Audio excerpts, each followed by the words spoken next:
अगर इतनी सुबह ना होती तो मैं वैसे ही कुछ ना कहती, फिर तो तुम जहाँ चाहे चले जाते। चुप होने का कोई इरादा है? बिल्कुल नहीं। तो अपने रूम में जाओ और खुद से बात करो। मैं कहीं नहीं जाऊंगी, कान खोल कर सुन लो। जरूरत पड़ी तो तुम्हारे साथ जाऊंगी। खैरियत तो है बेटे?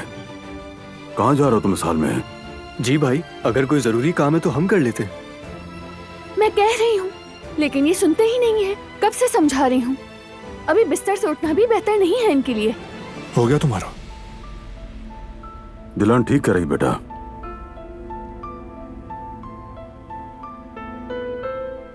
भाभी, भाई को छोड़ें, बाबा इन्हें मना लेंगे। आप मेरे साथ आए, मुझे आपसे कुछ बात भी करनी है।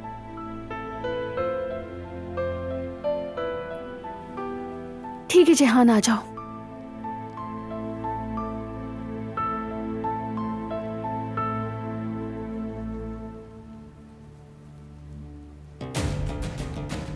तुर्गुत क्या कह रहा है? क्या बताया उसने बाबा?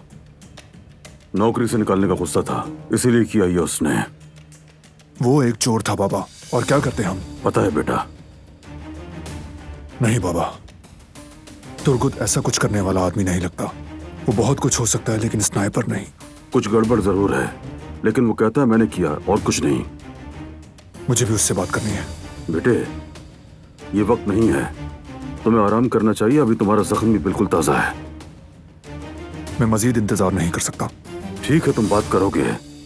पुराना गोदाम है शैले में, वहीं पे रखा हुआ है। रास्ता भी लंबा है, तुम अभी सेहतयाब भी नहीं हुए हो।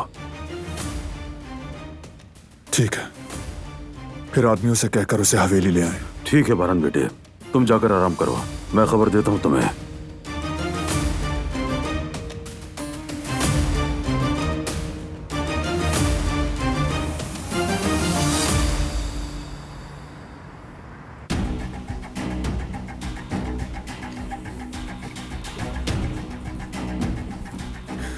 सबिहा साहिबा, तुर्गुत की खबर मिली है।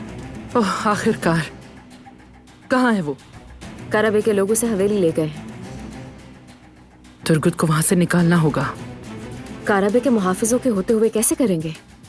हम कर लेंगे। वहां बहुत से लोग हैं हमारी मदद के लिए।